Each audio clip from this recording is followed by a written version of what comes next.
Do Black people feel pain the same way as white people? Black people couldn't feel pain the same way because they had thicker skin or their nerves didn't work the same way. Where is this from? It's a holdover from the days of slavery when white people had to feel better about using slaves. Black people used to be operated on without anesthesia and were used in studies without their consent, so this was a convenient lie. To this day, Black people are less likely to get the same treatment in terms of pain medication. They're more likely to wait longer in the emergency room. They're less likely to be taken seriously. It's a holdover from the days of slavery. And in my field, this plays a huge role in the Black maternal and morbidity crisis. The call to action, doctors, nurses, anybody in the medical field, check your implicit bias. If you see somebody spreading these lies, stop them, but still stop yourself every time you're caring for somebody who has a different skin color than you and check your bias. If you are a woman of color, speak up. If this is happening to you, ask to speak to a different nurse, a different doctor, report them. Stitch this with a fact so ridiculous you didn't believe it until you looked it up yourself. In 1851, this doctor, Dr. Samuel Cartwright, invented the disease drapetomania. The disease was activated when an enslaved Black person had the urge to seek freedom or run away from bondage. Cartwright said the treatment was severe whipping or amputation of toes. Cartwright also said that Black people have lower lung functioning, a false belief that still exists today in medicine. Hi guys, welcome back to our channel. In case you're new here, my name is Maren. And I'm Maureen. Right, so in today's episode, guys, before we start, do you remember when we used to tell you in one of our episodes, if you want people to believe whatever it is you're putting out there for them, just put in front of it scientific studies or scientific findings. Right, so in today's episode, we're going to be looking at a very interesting term called drapetomania. And this was put as a term used to describe the psychology of Black people during slavery. Guys, mind you, drapetomania was a term that was brought forth as a medical condition that Black people suffered from, and the white community believed that this was indeed a disease, guys. Right, so in today's episode, we're going to be looking at this term, and we're also going to be looking at the medical history of Americans, Black Americans in America. Yeah. So how the system treats them and where all this originated. As they normally say, the history informs the present, and the present is going to be informing the future, and that is the case with today's medical system and how it treats Black Americans, right? So let's watch what we've prepared for you, and then we come back and talk about it. You can let us know your thoughts and opinion. Also consider subscribing if it's your first time here, right? Right, let's watch. What did you think we were before you began to think of us as human beings? Well, in a way, we thought of you almost as a very superior pet, something, or rather someone, we had to take care of. Because we had to do so much of their thinking for them. We had to do almost everything for them that, except living their own lives. Anything outside, we had to do for them. America didn't just steal our freedom. It gaslit us about wanting it. Because when Black people tried to escape torture, chains, and rape, they didn't call it survival. They called it mental illness. In 1851, a so-called doctor named Samuel Cartwright came up with drapetomania, a fake disease he claimed only affected Black people. And what were the symptoms? Wanting to be free. Yeah, they looked at a person running from bondage and said, something must be wrong with them. According to Cartwright, a healthy Black person is one who stayed obedient and grateful to their master. Freedom? That was a disorder, a malfunction, an act of insanity. Because in the twisted logic of white supremacy, sane people loved their chains. And they didn't stop at diagnosing it. Cartwright gave them a cure too. More whippings, more surveillance, more forced obedience. What that really meant was that if the system was rotten, they just beat you harder until you smiled about it. This wasn't a one-man fringe idea either. Medical journals published it. Professors taught it. Plantation owners celebrated it. Because if freedom was a sickness, then slavery could be deemed a treatment. And suddenly, the real criminals could pretend that they were humanitarians. And people still wonder why the medical system is soaked in distrust to this day. This is the dirt that it was built on. Drapetomania wasn't science. It was gaslighting on a national level. A desperate lie to paint survival as sickness and rebellion as a disease. They called it madness when we refused to be property. They called it disorder when we tried to live. We weren't sick. We never were. They've always been the sick ones. And no lie dressed up in a white coat will ever change that. A large percentage of my African American patients have someone that's there in the room, even though. Hey, Dr. J. Mac. It's really simple. The reason a large percentage of the African American population has somebody on the phone or on FaceTime when you come in to do a history and physical is simply to bear witness. You, as a white male, do not have to worry about that because you are going to get taken seriously. You're not going to face any racial bias, any racism. Whereas African Americans, well, I don't need to go into the details, but I think you get it. So this is how systemic racism actually affects medicine. A 2016 study looked at the perceptions that medical students and doctors had when it came to African American patients. What the study found was that there were medical students and doctors who believed that African Americans had a higher pain tolerance than any other race, which is actually not true. This was a false belief that many people had. You see, you cannot quantify pain and you can't compare pain tolerance between certain races just because it is impossible to do that. We all perceive pain differently and we all have a different tolerance for pain irregardless of what our race is or what the color of our skin is. But by believing that there are biological differences, many people, even doctors, believe that African Americans are able to tolerate more pain and thus African Americans often do not get the care they deserve and they need, which is wrong. Slavery just had to be in those early days. When a slave came from Africa, he couldn't speak the language. He was totally untrained to do any job at all that would fit in the civilization. Someone had to take care of him. Someone had to take care of him 24 hours a day. And it's pretty hard to do that unless you owned a person. Some white people were so convinced that enslaving black people was charity work that they considered a mental illness if you tried to run away. They didn't see it as rebellion or self-preservation. They called it drapetomania. They even built systems to cure it. Whipping, forced labor, sending people to correctional facilities like the Sugar House in Charleston, South Carolina. Any act of resistance could get punished because freedom itself was considered dangerous to their idea of civilization. Some of them really believe that they snatched our ancestors out of these mud huts in Africa and taught us English and how to be civilized and wear clothes through slavery. People literally believed that owning humans was an act of kindness and them wanting to run away was a disease. Child, the stuff I'm learning from this book, Black AF History, it is the unwhitewashed story of America. And this is the truth that they don't want you to know. This is the stuff that they're taking out of schools because it's going to crack open so many cans of worms. This book right here, every household needs it. If you see the orange or yellow card down below, that means it's still available. And I'm holding it upside down, my bad, whoops.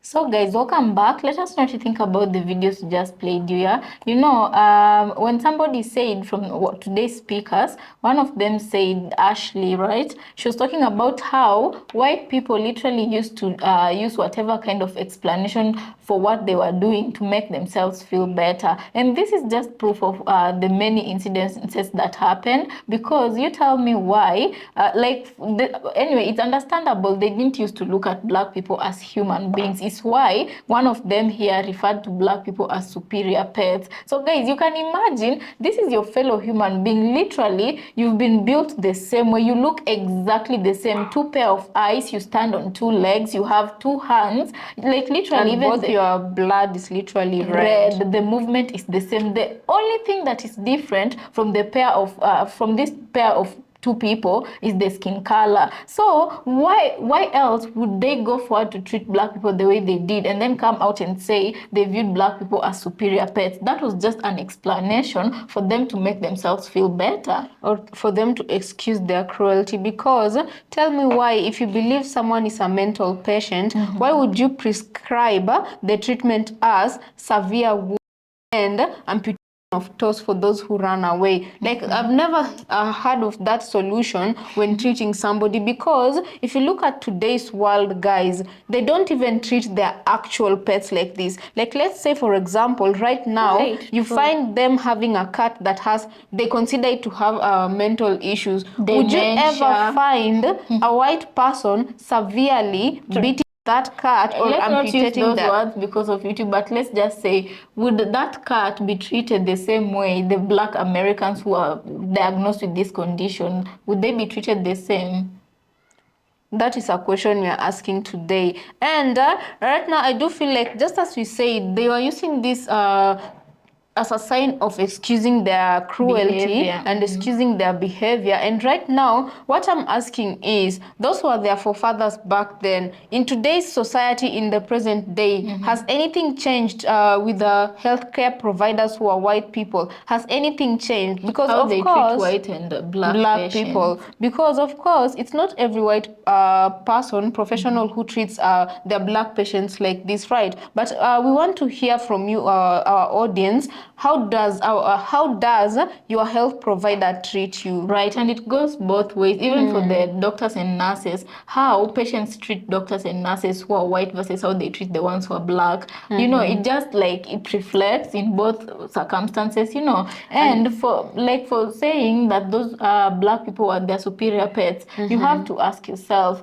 for you to term something as superior, what does the meaning of the word superior?